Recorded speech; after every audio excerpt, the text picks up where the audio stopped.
Hello everyone, मेरा नाम है वकब और आज की इस वीडियो में मैं आपको दो स्कैम्स के बारे में बताने वाला हूं। अगर आप विदेश में दोस्त वगैरह बनाते हैं किसी भी सोशल मीडिया के माध्यम से, या फिर आपका विदेश से कोई पार्सल आने वाला है, आपके नॉन भेज रहे हो, या फिर ये जो दोस्त आपने विदेश में बनाए हैं ये लोग आपको भेज रहे हैं, तो यहाँ पर इन दोनों तरीकों से आपके साथ स्कैम हो सकता है। अब वो स्कैम क्या है तो यहाँ पे इस चैनल के अंदर मैं आपको बताने वाला हूँ। तो वो स्कैम बहुत ही सिंपल है। तो यहाँ पे दोनों स्कैम एक ही तरीके से होता है और यहाँ पे सबसे पहले स्कैम के बारे में बात करेंगे कि भैया आपने जो है एक ऑनलाइन आपको कोई बंदा मिला या बंदी मिली और आपने उसे दोस्त बनाया। तो वो आपसे क्या कहेगा कि भैया मैं इंडिया आ रहा हूँ और इस तारीख को आऊँगा, और वो आपको टिकट भी भेजेगा।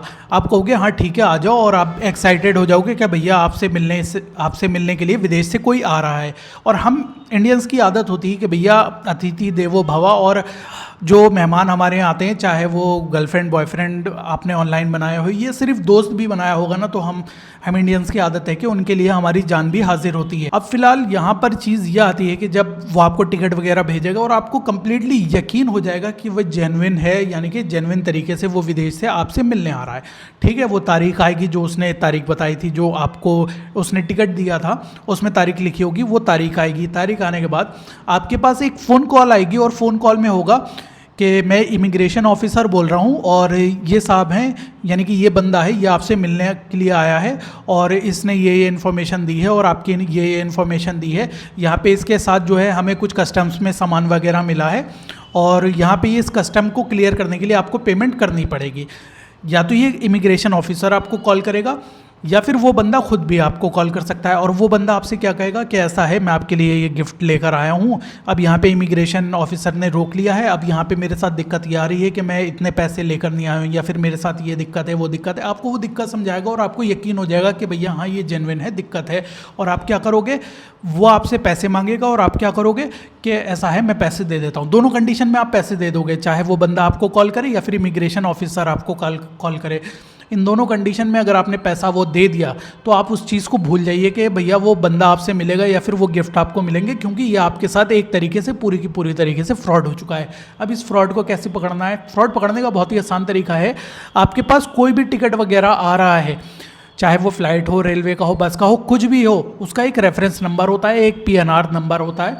जिस कंपनी की वो फ्लाइट या ट्रेन वगैरह मतलब जो भी है, आप उस कंपनी की साइट पे जाएंगे। साइट पे जाने के बाद जब वो रेफरेंस नंबर, वो PNR आप जब डालेंगे तो वहाँ पे वो इन्फॉर्मेशन को चेक करके आपको बता देगा कि भैया PNR पे कौन से नाम का टिकट है, कितनी तारीख को, कौन सी फ्लाइट को, ये सारी इन्फॉर्मेशन वहाँ पे शो हो जाएगी। तो इस तरीके से आप पकड़ सकते हैं कि भैया वो इन्फॉर्मेशन जो उस बंदे ने दी है वो सही है कि नहीं सही है। ये एक चीज़ हो गई। दूसरी चीज़ ये है कि कभी भी इमिग्रेशन ऑफिसर आपको किसी भी हालत में कॉल नहीं करेगा, चाहे कितना भी जान पहचान वाला बंदा आ रहा हो। आप भले ही सामने वाले बंदे को अगर इनविटेशन लेटर भी दोगे ना, अगर वो बंदा संदिग्ध होगा तो उसके खिलाफ केस वेस वगैरह होगा और जो भी होना है सारा प्रोसेस होगा। मगर आपके पास अगर कॉल आती है, क्योंकि आपने अगर उसे इन्वाइट करा, इन्विटेशन दिया है, तो आपके पास अगर कॉल आती है तो वो आपसे सिर्फ कन्फर्म करेंगे कि इस बंदे को आप जानते हो, ये बंदा यहाँ आ रहा था और आपने इसको इनवाइट करा है। बस सिंपल सी ये चीज़ है। अब वो वहाँ पर इलीगल चीज़ें लेकर आ रहा है या कुछ भी लेकर आ रहा है, या आपकी हेडेक नहीं है। अगर वो कुछ इलीगल लेकर आ रहा है तो भैया आपको कैसे पता होगा कि वो इलीगल लेकर आ रहा है? हाँ, वो बात एक अलग है कि वो उस इलीगल एक्टिविटी में आपका नाम फंसा दे और आप वहाँ पर फंस जाओ। तो ये भी एक सिनेरियो होता है कि भैया विदेश से बंदा आ रहा है, वो कुछ स्मगलिंग कर रहा है और उसमें आपका नाम भी आ जाए तो पुलिस आपके घर भी आ सकती है, आपको भी परेशानी हो सकती है। तो दोस्त यार जो भी बनाओ, इनविटेशन लेटर देने से पहले एक बार सोचना ज़रूर। अब यहाँ पे दूसरे तरीके के स्कैम पे आते हैं और वो ये है कि विदेश से आपका कोई पार्सल आ रहा है, कोई कुरियर आ रहा है, किसी भी कंपनी से आ सकता है, कुछ भी हो सकता है, XYZ। मान लो कि आपने विदेश में एक दोस्त बनाया, अब वो दोस्त क्या कर रहा है, आपको वो कुरियर भेज रहा है, ठीक है। या फिर आपने किसी कंपनी के थ्रू माल मंगाया और वो कंपनी आपको कुरियर भेज रही है, कुरियर आपका इंडिया में आ गया। इंडिया में आने के बाद आपके पास एक कस्टम डिपार्टमेंट से कॉल आएगी कि आपका ये कुरियर हमारे पास आया है और अब यहाँ पे आपको इस कुरियर के ये चार्जेस जमा करने पड़ेंगे। और वहाँ पे जैसे ही आप पैसे जमा करोगे ये आपके साथ फ्रॉड हो गया।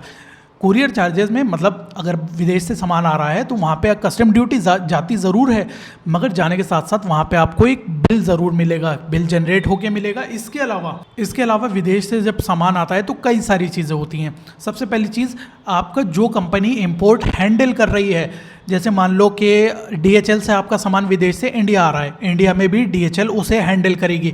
तो इंडिया में इंपोर्ट करने के लिए DHL आपके पास एक लेटर भेजता है, उसमें लिखा होता है कि आपको ये ID देनी है और इतने पैसे यहाँ जमा होंगे। DHL का बंदा आपसे कांटेक्ट करेगा, DHL की कंपनी से, मतलब जिस कंपनी से भी वो कुरियर आ रहा है उसी कंपनी के जेन्युइन ईमेल एड्रेस से ही आपके पास ईमेल आएगा, और ये जितनी भी ट्रांजैक्शन वगैरह या फिर जितने भी डॉक्यूमेंट्स वगैरह आप सब भेजेंगे वो सारे के सारे कंपनी के ईमेल एड्रेस पे भेजेंगे और कंपनी की ही वेबसाइट पे आप पेमेंट वगैरह करेंगे। ये सारा काम जेन्युइन होगा, कोई थर्ड पार्टी नहीं होगा। अगर आपको कहीं भी थर्ड पार्टी दिखे, मान लो कि किसी ऐसी XYZ कंपनी से वहाँ से भेजा और यहाँ पे जो है कोई इंडिविजुअल बोल रहा है कि भैया मैं कस्टम ऑफिस से बोल रहा हूँ, मैं कस्टम ऑफिसर हूँ, मैं ये हूँ, मैं वो हूँ, आपका कुरियर नहीं पहुँचेगा, आपका ऐसा वैसा, आपको उसकी बात सुनने की ज़रूरत नहीं है। आपको सिंपली जो कंपनी आपका इंपोर्ट हैंडल कर रही है ये सारा काम वो करेगी, और जिस बंदे ने आपको कुरियर भेजा है वो आपको ट्रैकिंग नंबर देगा और उसके जरिए आप ट्रैक कर सकते हैं। वो कंपनी का भी नाम मेंशन होता है कि भैया इस कंपनी का ये ट्रैकिंग नंबर है, तो आप उस कंपनी से कांटेक्ट करिए जो ये सारी चीज़ें हैंडल कर रही है, उसके बाद ही आपको पेमेंट करनी है। अगर आप ऐसा नहीं करते हैं तो यहाँ पे आपके फ्रॉड होने के चांसेस रहते हैं। तो यहाँ पे मैंने 2 तरीके आपको बता दिए हैं कि जिनकी वजह से आपके साथ फ्रॉड हो सकता है, और इंडिया में कई सारे लोगों के साथ कई बार इस तरीके से फ्रॉड होता है। इसके अलावा चलो मैं एक एडिशनल फ्रॉड आपको और बता दूं, वो फ्रॉड भी सेम ऐसा ही है कि आपके पास एक ईमेल आएगा या फिर कॉल आएगी या मैसेज वगैरह आएगा कि भैया आपने ये लॉटरी जीत ली है, और वो लॉटरी में आपको बताएंगे कि ये आपने अमेरिका में लॉटरी जीती है और ऐसे जीती है वैसे जीती है, और आप कहोगे कि बढ़िया है यार, $1 लाख मिल रहा है, $2 लाख मिल रहा है। आप उन्हें कॉन्टैक्ट करोगे, कॉन्टैक्ट करने के बाद आप कहोगे कि भैया मेरी ये डिटेल्स है, मैं जो हूँ ये लॉटरी जीती है। वो आपसे आपकी सारी डिटेल्स भी मांग सकते हैं, वो आपसे आपकी ID वगैरह ले लेंगे। लेने के बाद वो कहेंगे कि भैया ऐसा है, आपकी पेमेंट आपको मिलेगी, लेकिन उससे पहले आपको कुछ पैसे जमा करने पड़ेंगे। अगर यहाँ पे इस तरीके की चीज़ आपके साथ होती है कि भैया आपको ये सामान मिल जाएगा मगर पहले आप पैसे जमा करो, और वहाँ पे कोई ऑथेंटिक सोर्स ना हो, वो अपने आप को प्रूफ ना कर पाए। यहाँ पे मैं कुरियर की भी बात कर रहा हूँ, जो मैंने कुरियर बताया था उसकी भी बात कर रहा हूँ। इसके अलावा और भी काफ़ी सारे सिनेरियोज हो सकते हैं। अगर वो ऑथेंटिक प्रूफ अपने आप को नहीं कर पाए, यानी कि जो कंपनी कुरियर भेज रही है अगर वही कंपनी आपका इंपोर्ट हैंडल नहीं कर रही, और इसी तरीके से अगर आपको कोई गिफ्ट दे रहा है तो गिफ्ट देने के लिए आपको पैसे वगैरह खर्च करने की ज़रूरत नहीं है। तो अगर ये सारी चीज़ें हो रही हैं तो वहाँ पे आपको पैसे बिल्कुल भी ट्रांसफ़र नहीं करने हैं। बहुत सारे लोग क्या करते हैं, अपने लाखों रुपए ट्रांसफ़र कर देते हैं और उसके बाद उन्हें एहसास होता है कि भैया उनके साथ फ्रॉड हो चुका है। तो कोई भी अगर लॉटरी वगैरह आप जीत रहे हैं ना, तो भैया लॉटरी ऐसे नहीं जीती जाती है। और आपके पास पैसे मांगने के लिए कोई भी फ़ोन आए ना, तो आप मज़ा लेना चाहें उससे मज़ा ले लें, मगर उसकी बातों में मत आइएगा, क्योंकि अगर आप उसकी बातों में आ गए तो आप अपने लाखों रुपए लूज़ कर सकते हैं। तो आई होप कि ये पूरी वीडियो आपके समझ में आ गई होगी। ऐसी वीडियोस देखने के लिए मेरे चैनल से जुड़े रहें। अगली वीडियो में हम फिर मिलेंगे, तब तक के लिए बाय बाय।